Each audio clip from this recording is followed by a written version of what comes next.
Shalom jemaat yang dikasihi dalam Tuhan, selamat malam. Mari saat ini kita mempersiapkan hati dan diri kita untuk bersama-sama memasuki kebaktian rumah tangga dimanapun Anda berada. Untuk itu, marilah kita memasuki saat teduh sejenak.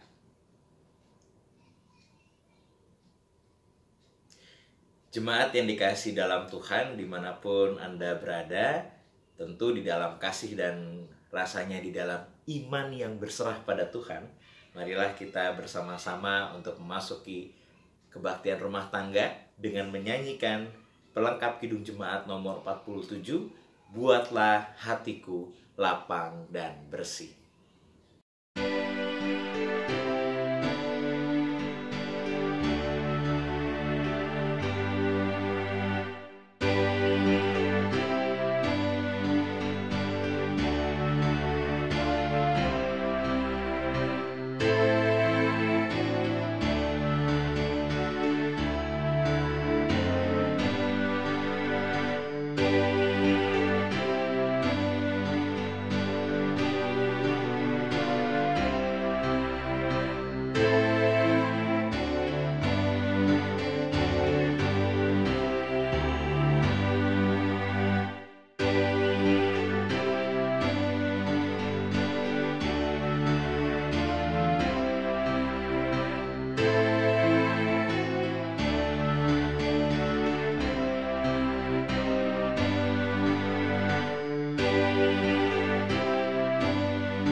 Jemaat Tuhan, bagi kita yang sudah mempersiapkan hati dan memuji Tuhan, marilah kita saat ini bersatu bersama-sama di dalam doa untuk memohon pertolongan Roh Kudus bagi kita, sehingga firman yang hendak kita baca menguatkan kita, memampukan kita untuk bisa hidup di dalam iman dan dipenuhi oleh Roh Allah.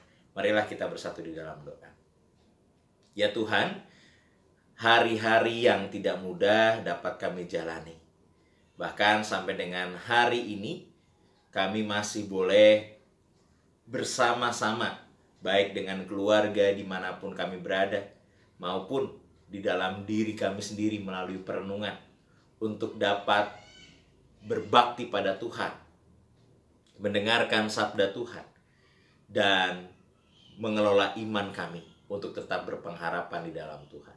Sehingga dalam pewartaan firman kali ini, di tengah ada banyak ketakutan, di tengah ada banyak kecemasan, di tengah ada banyak godaan dan tantangan yang tidak jarang membuat kami putus asa, tetapi kami di dalam Tuhan mau belajar untuk berserah. Maka kami memohonkan betul cinta kasih dan pengharapan agar karya Tuhan menguasai kami dan cinta kasih Tuhan memampukan kami. Sehingga melalui pembacaan firman dan perenungan firman Tuhan, kami boleh dipenuhi oleh Roh Allah yang memenuhi kami, memampukan kami, sehingga cinta kasih Tuhanlah yang berkuasa atas kami. Demikian juga hamba-Mu yang penuh dengan keterbatasan ini ya Tuhan, agar kiranya hikmat dari Tuhan Yesus Kristus sendiri yang memampukannya untuk dapat berkata-kata sesuai dengan apa yang Kau mau. Maka berfirmanlah bagi setiap kami, karena kami telah siap dan rindu untuk mendengarkan sabda-Mu. Amin. Jemaat Tuhan, marilah kita membuka Alkitab kita saat ini. Bacaan diambil dari Roma pasal 8 ayat 12 sampai 26. Roma pasal 8 ayat 12 sampai 26. Roma pasal 8 ayat 12 sampai 26. Saya akan bacakan bagi kita semua. Jadi, saudara-saudara, kita adalah orang berhutang, tetapi bukan kepada daging, supaya hidup menurut daging. Sebab jika kamu hidup menurut daging, kamu akan mati. Tetapi jika oleh Roh kamu mematikan perbuatan-perbuatan tubuhmu, kamu akan hidup. Semua orang yang dipimpin Roh Allah adalah anak Allah. Sebab kamu tidak menerima roh perbudakan yang membuat kamu menjadi takut lagi, tetapi kamu telah menerima roh yang menjadikan kamu anak Allah. Oleh roh itu kita berseru, ya Aba, ya Bapa. Roh itu bersaksi bersama-sama dengan roh kita bahwa kita adalah anak-anak Allah. Dan jika kita adalah anak, maka kita juga adalah ahli waris. Maksudnya, orang-orang yang berhak menerima janji-janji Allah yang akan menerimanya bersama-sama dengan Kristus, yaitu jika kita menderita bersama-sama dengan Dia, supaya kita juga dipermuliakan bersama-sama dengan Dia. Sebab aku yakin bahwa penderitaan zaman sekarang ini tidak dapat dibandingkan dengan kemuliaan yang akan dinyatakan kepada kita. Sebab dengan sangat rindu, seluruh makhluk menantikan saat anak-anak Allah dinyatakan. Karena seluruh makhluk telah ditaklukkan kepada kesia-siaan, bukan oleh kehendaknya sendiri, tetapi oleh kehendak Dia yang telah menaklukkannya. Tetapi dalam pengharapan karena makhluk itu sendiri juga akan dimerdekakan dari perbudakan kebinasaan dan masuk ke dalam kemerdekaan kemuliaan anak-anak Allah. Sebab kita tahu bahwa sampai sekarang segala makhluk sama-sama mengeluh dan sama-sama merasa sakit bersalin. Dan bukan hanya mereka saja, tetapi kita yang telah menerima karunia sulung roh, kita juga mengeluh dalam hati kita sambil menantikan pengangkatan sebagai anak, yaitu pembebasan tubuh kita.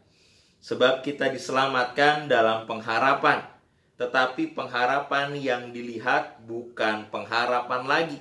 Sebab bagaimana orang masih mengharapkan apa yang dilihatnya, tetapi jika kita mengharapkan apa yang tidak kita lihat, kita menantikannya dengan tekun. Demikian juga roh membantu kita dalam kelemahan kita, sebab kita tidak tahu bagaimana sebenarnya harus berdoa. Tetapi roh sendiri berdoa untuk kita kepada Allah dengan keluhan-keluhan yang tidak terucapkan. Demikian pembacaan Alkitab kita. Yang berbahagia adalah setiap orang yang membaca Alkitab ini dan juga melakukan di dalam kehidupannya sehari-hari. Haleluya. Jemaat yang dikasih dalam Tuhan, tema KRT kita hari ini adalah hidup menurut roh dan berbuah dalam perbuatan. Hidup menurut roh dan berbuah dalam perbuatan. Dalam beberapa minggu belakangan ini memang kita banyak membahas tentang buah. Kita banyak membahas tentang konsistensi untuk setia pada Tuhan. Tetapi rasanya dalam pembacaan ini ada satu yang menarik, bahwa ternyata apa yang kita lakukan di dalamnya juga ada anugerah Tuhan. Sehingga melalui anugerah pengampunan Tuhan, itulah yang membuat kita menjadi berharga dan dimampukan untuk menjalani kehidupan di tengah-tengah banyak penderitaan, di tengah banyak-banyak ketidakpastian, di tengah banyak kecemasan. Jemaat yang dikasihi dalam Tuhan, pada Rabu 13 Mei 1981, ketika Paus Yohanes Paulus II melewati Pop Mobile melalui para ziarah yang semangat di lapangan Santo Petrus di Roma, ketika menyapa dengan penuh kasih dan kehangatan, ada seseorang yang bernama Akca menembak 4 tembakan dengan pistol semi otomatis berwarna coklat berkaliber 9 mm. Tidak lama ternyata melalui peristiwa penembakan itu Akca panik dan melarikan diri. Dia melemparkan pistolnya ke bawah truk. Dia kemudian tidak lama ditangkap oleh seorang kepala keamanan Vatikan, seorang biarawati, dan beberapa penonton. Lalu keempat peluru yang ditembakkan oleh Akca itu mengenai Paus dan melukai diri Paus secara kritis.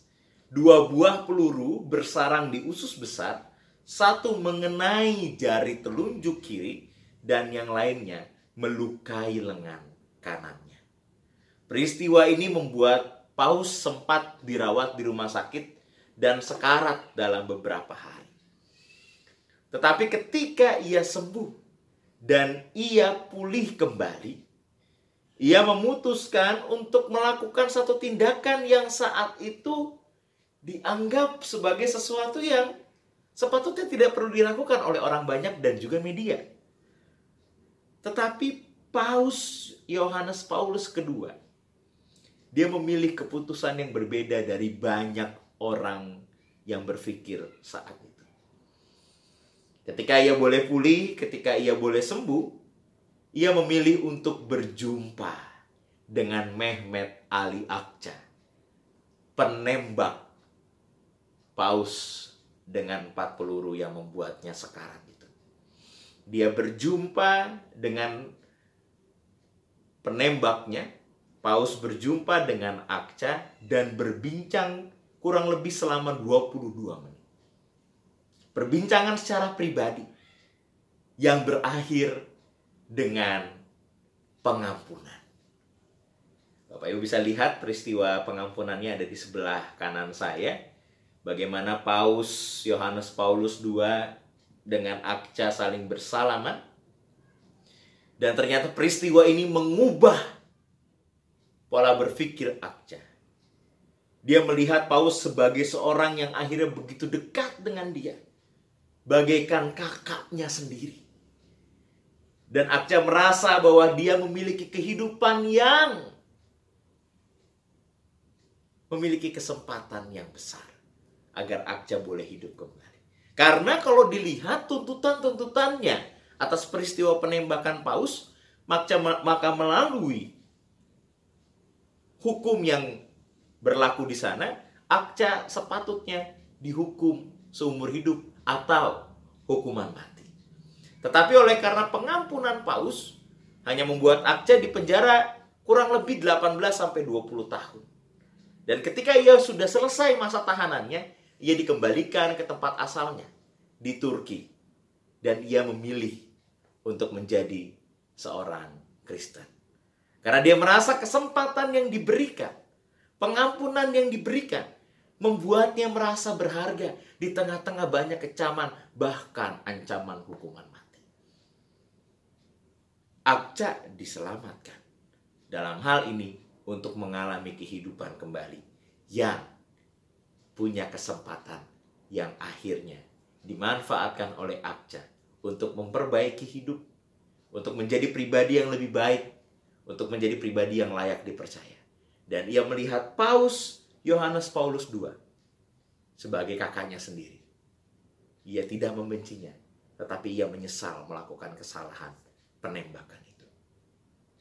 Jemaat yang dikasihi dalam Tuhan, peristiwa yang diangkat oleh Rasul Paulus kepada jemaat di Roma yang ayatnya sudah kita baca sejak ayat 12-26 tadi, dan bermakna bagi kita, bicara tentang pengampunan, bicara tentang kesempatan untuk memiliki kehidupan yang diperbaharui, kesempatan untuk dapat mengolah kehidupan di dalam anugerah Tuhan. Untuk itu maka Rasul Paulus memberikan ada beberapa istilah. Istilah yang mau dinyatakan kepada kita adalah kata kuncinya tentang hutang. Mari kita lihat ayat 12. Jadi saudara-saudara, kita adalah orang berhutang, tetapi bukan kepada daging supaya hidup menurut daging. Sebab jika kamu menurut daging, kamu akan mati. Tetapi jika oleh roh kamu mematikan perbuatan-perbuatan tubuhmu, kamu akan hidup. Jadi Rasul Paulus mau mengatakan bahwa kita semua yang percaya pada Tuhan, ia berjuang, berusaha untuk bisa menghasilkan buah yang baik. Tetapi menurut Rasul Paulus, itu saja tidak cukup. Maka membutuhkan anugerah Tuhan yang begitu indah, yang dipercayakan bagi kita. Sehingga ini kesempatan yang terbaik, agar kita tidak menyia-nyiakan pengampunan dari Tuhan. Sehingga hidup kita terarah sungguh pada Tuhan.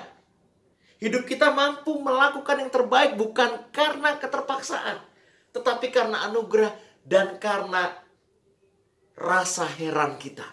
Betapa Tuhan begitu baik dan agung menganugerahkan cinta yang terdalam bagi Anda dan saya. Sehingga yang kita alami, yang kita terima bukan roh perbudakan karena dosa dan dunia. Bukan. Tetapi yang kita terima adalah, mari kita lihat ayat 15. Yang kita terima adalah Roh yang menjadikan kamu anak Allah. Oleh Roh itu kita berseru, ya Aba, ya Bapa. Bayangkan dalam peristiwa antara Paus dan juga Akca, tidak sembarangan orang bisa bersalaman dengan Paus. Tidak sembarangan orang bisa berdiskusi dengan Paus begitu lama, 22 menit, dan akhirnya berpelukan.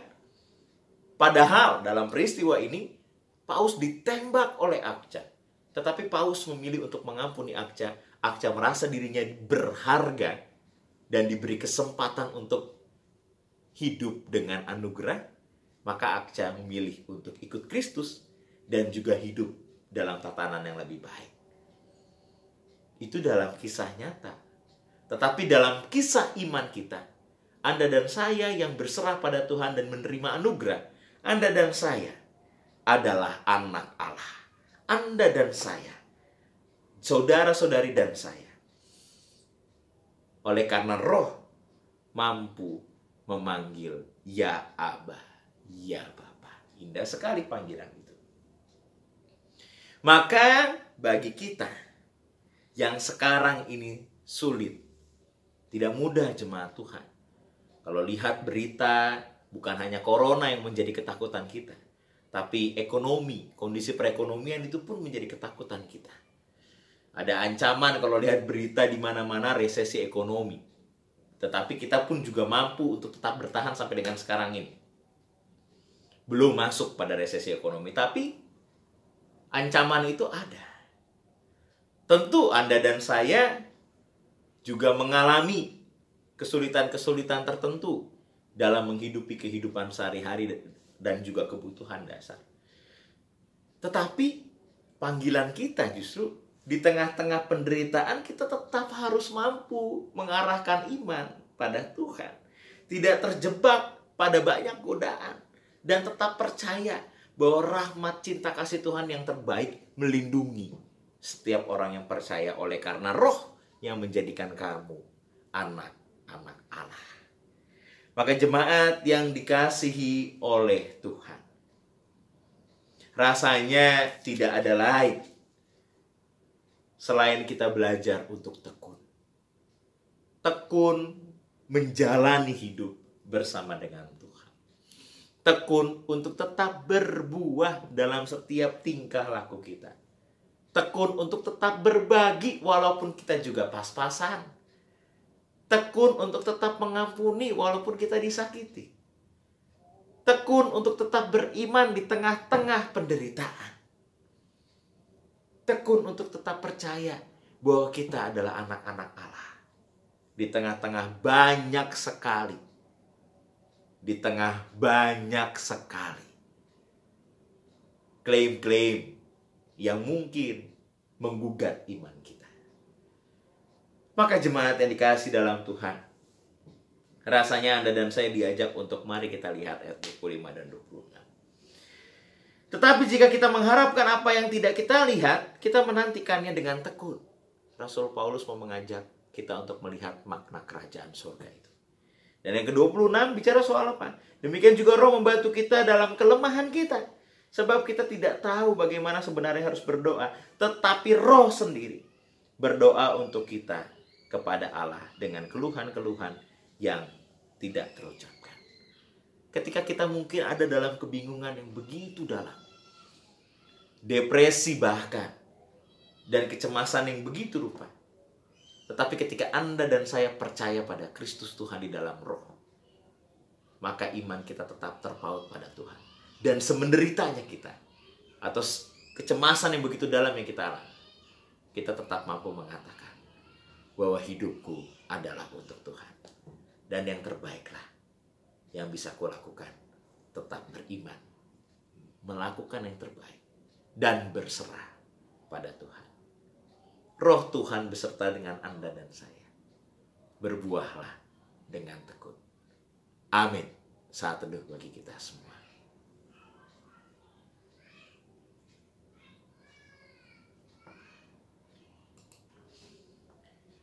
Jemaat yang dikasihi dalam Tuhan, sambil kita memberikan persembahan yang terbaik untuk Tuhan, marilah kita juga menyanyikan Kidung Jemaat nomor 200, Ku Diubahnya.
Marilah jemaat Tuhan, bagi kita yang sudah memberikan persembahan yang terbaik bagi Tuhan, dan kita yang setelah disapa melalui firman Tuhan, kita bersatu di dalam doa syafaat. Mari kita berdoa. Ya Tuhan, di dalam roh Tuhan kami berdoa. Kami mendoakan segala keadaan dan situasi kami. Tentu di antara kami ada yang mengalami kesulitan perekonomian, kehilangan mata pencaharian, bahkan dipenuhi dengan banyak tagihan. Tetapi Tuhan, mampukan kami untuk tidak hilang harapan, tetap berjuang mengandalkan Tuhan, tidak hanya mengharapkan atau mengandalkan manusia, tetapi mengandalkan Tuhan. Sehingga perjuangan yang kami lakukan, hidup yang kami jalani, tetap terarah pada Tuhan. Sambil kami berusaha mencari pekerjaan bagi kami yang kehilangan, Tuhan membimbingkan jalan untuk memperjumpakan pekerjaan itu kepada kami. Atau jikalau kami yang hendak berusaha untuk membuka mata pencaharian atau berwira swasta, berusaha sendiri, baik di bidang kuliner maupun di bidang barang dan jasa, kiranya Tuhan memampukan kami untuk tetap mengolah dan mengelola pekerjaan atau usaha yang sedang kami perjuangkan itu. Sehingga orientasi kami bukan hanya sekedar untung, tetapi orientasi kami adalah melayani dan juga melakukan pekerjaan itu dengan baik. Kami sadar tidak mudah, kami sadar banyak godaan Tuhan. Oleh karena itu kami berserah penuh, sehingga cinta kasih-Mu yang memampukan kami di tengah-tengah kehidupan ini. Karena kami percaya di dalam roh tadi, kami adalah anak Allah. Di dalam roh kami memanggil ya Aba, ya Bapa. Maka di dalam roh Tuhan, Roh Kudus itulah yang menuntun kami untuk tetap hidup, berbuah, menurut roh melakukan pekerjaan Tuhan yang terbaik di dalam iman, pengharapan, dan keberserahan. Ya Tuhan, kiranya cinta-Mu menolong kami. Sehingga di dalam kehidupan kami sehari-hari, kami tetap mampu percaya bahwa rancangan Tuhan adalah rancangan yang terbaik bagi kami. Kami juga mau berdoa Tuhan, bagi persembahan yang boleh kami beri. Memang tidak seberapa dari cinta kasih dan berkat yang Engkau nyatakan bagi kami. Tapi mampukanlah agar apa yang boleh kami beri, boleh sungguh-sungguh menjadi karya pekerjaan Tuhan, karya kerajaan Allah di tengah-tengah dunia ini. Sehingga mampukanlah ya Bapa dari persembahan yang boleh kami beri, tidak hanya memberkati kami yang memberinya, tapi memberkati banyak orang yang Tuhan hendak nyatakan karya kasih. Ya Bapak, kami juga mau berdoa bagi gereja Tuhan dimanapun mereka berada. Kiranya boleh melayani dalam segi iman dan juga pengharapan, tetapi juga boleh terlibat bersama untuk mengembangkan perekonomian jemaat. Melalui banyak terobosan-terobosan, melalui banyak program-program, termasuk di GKP Bekasi Pasline misalnya, kiranya boleh menjadi sumber pertolongan, baik bagi jemaat untuk mengembangkan perekonomian mereka, maupun bagi jemaat yang membutuhkan kebutuhan dasar. Ya Bapak, kiranya Engkau menolong dan memberkati. Kami juga mau berdoa bagi pemerintah Indonesia dengan segala kontroversi, dengan segala keberadaan, tantangan, dan juga dengan segala upayanya. Kiranya melalui presiden, melalui kementerian, melalui gugus tugas, dan badan-badan yang dibentuk pemerintah, COVID-19 boleh segera selesai atau paling tidak bertambah pasiennya. Dan hal ini membutuhkan kepekaan dan kesadaran masyarakat. Kiranya masyarakat juga boleh Tuhan sadarkan agar mereka dapat menjaga hidup mereka untuk tetap waspada dengan melakukan protokol-protokol kesehatan yang telah disepakati. Kami juga mau berdoa bagi kondisi perekonomian. Kiranya Tuhan juga boleh menolong dan memulihkannya, sehingga Indonesia tidak terjebak dan masuk pada resesi ekonomi, tetapi boleh bertahan dengan segala keterbatasan dan dengan segala keadaannya. Ya Tuhan, kami juga mau berdoa bagi anak-anak yang sekolah di tahun ajaran baru ini. Tentu mereka akan belajar dengan cara yang baru, tapi kiranya Tuhan memberikan kesabaran dan tetap ketekunan bagi mereka, sehingga mereka yang belajar dari rumah dengan segala teknologi dan godaannya, mereka boleh tetap fokus untuk bisa mengembangkan diri dalam pembelajaran yang ada. Kami juga mau berdoa bagi anak-anak yang sedang mencari perguruan tinggi. Kiranya Tuhan membimbing mereka untuk boleh menemukan dan mengikuti segala proses, sehingga perguruan tinggi yang diharapkan boleh mereka peroleh untuk berkuliah dan melanjutkan pendidikan yang sudah Tuhan percayakan bagi mereka. Ya Bapak, inilah doa kami. Kami sadari betul jauh dari kesempurnaan, tetapi di dalam nama Tuhan Yesus Kristus kami mau percaya bahwa cinta kasih Tuhan menyertai setiap kami yang berdoa. Kami mau menyatakan doa ini dalam doa yang Tuhan Yesus Kristus ajarkan bagi kami. Bapa kami yang di sorga, dikuduskanlah namamu, datanglah kerajaanmu, jadilah kehendakmu di bumi seperti di sorga. Berikanlah pada kami pada hari ini makanan kami yang secukupnya, dan ampunilah kami akan segala kesalahan kami, seperti kami juga mengampuni orang yang bersalah kepada kami. Dan janganlah membawa kami ke dalam pencobaan, tetapi lepaskanlah kami daripada yang jahat, karena Engkaulah yang punya kerajaan dan kuasa dan kemuliaan sampai selama-lamanya. Amin. Mari jemaat yang dikasihi dalam Tuhan, arahkanlah hatimu pada Tuhan dan terimalah berkat dari Tuhan. Kasih karunia dari Allah Bapa di dalam cinta kasih pengorbanan Yesus Kristus dan penyertaan Roh Kudus memberkati setiap orang yang percaya dan beriman pada Kristus dari sekarang ini sampai selama-lamanya. Haleluya. Amin. Jemaat yang dikasihi dalam Tuhan, terima kasih sudah terlibat bersama dalam kebaktian rumah tangga saat ini. Kiranya Roh Tuhan menguasai Anda dan saya, sehingga kita tetap berkarya dan berbuah di dalam Roh Tuhan. Amin. Sampai jumpa kembali. Tuhan Yesus memberkati.